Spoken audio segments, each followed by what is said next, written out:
Hi friends, Dindigul mutton biryani செய்ய போகிறோங்க. வீடியோக்குள்ளே போய் பார்க்கலாங்க. கட்டி அடுப்பில் வச்சாச்சுங்க. எண்ணெய் ஊற்றிக்கலாங்க. நெய் ஒரு ஸ்பூன் வச்சுக்கலாங்க.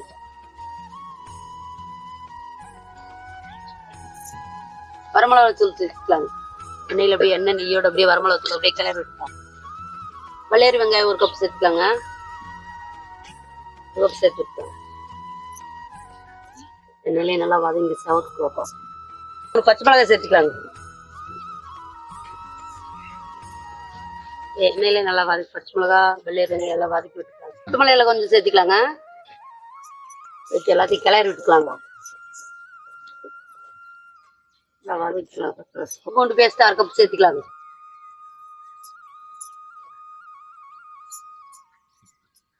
வெங்காயத்தோட நல்லா சேர்த்து அப்படியே வதக்கி விட்டுக்கலாங்க.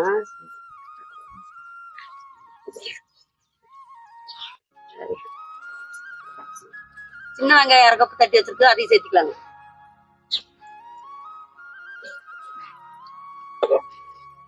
தக்காளி ஒரு கப் அறுத்து வச்சிருக்குங்க, அதை சேர்த்துக்கலாங்க.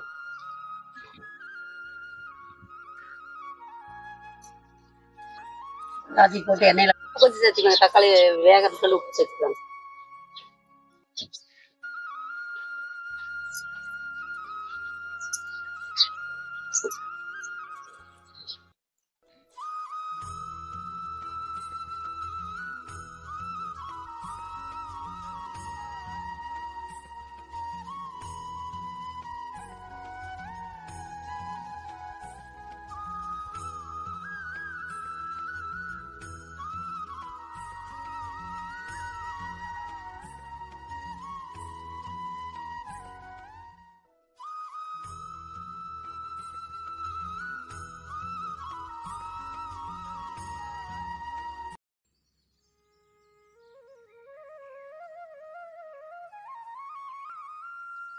நல்லா கிளறி விட்டுக்கலாங்க. மசாலாவோட நல்லா சேர்த்து வச்சு நல்லா கிளறிக்கலாம்.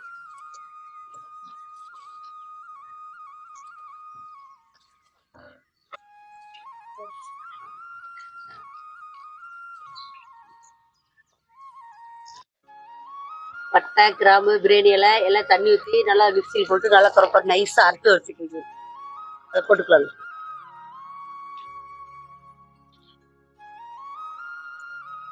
போட்டு நல்லா கிளறி வச்சுக்கலாம்.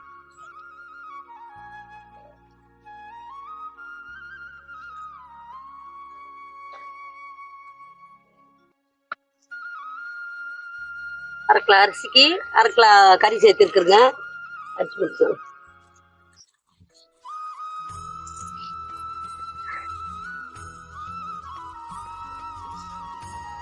4 டம்ளர் தண்ணி சேர்த்துக்கலாங்க.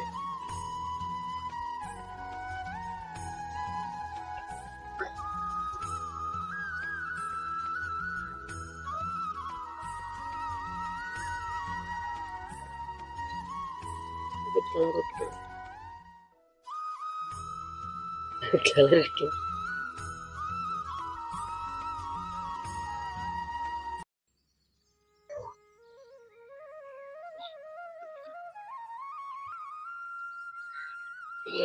கிளறிக்கலாங்க.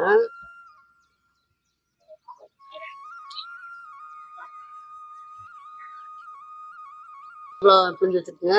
கொஞ்சம் டம்ளர் சர்த்து வைக்கலாம்.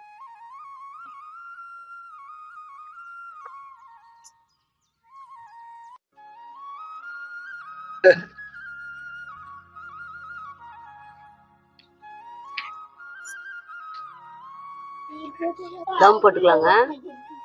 மூடி வச்சு தம் போட்டுக்கலாம்.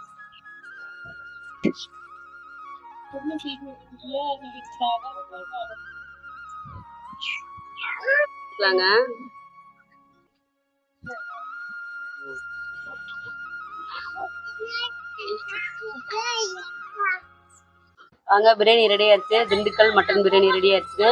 வாங்க சாப்பிட்டு பார்க்கலாங்க. பஞ்சு மாதிரி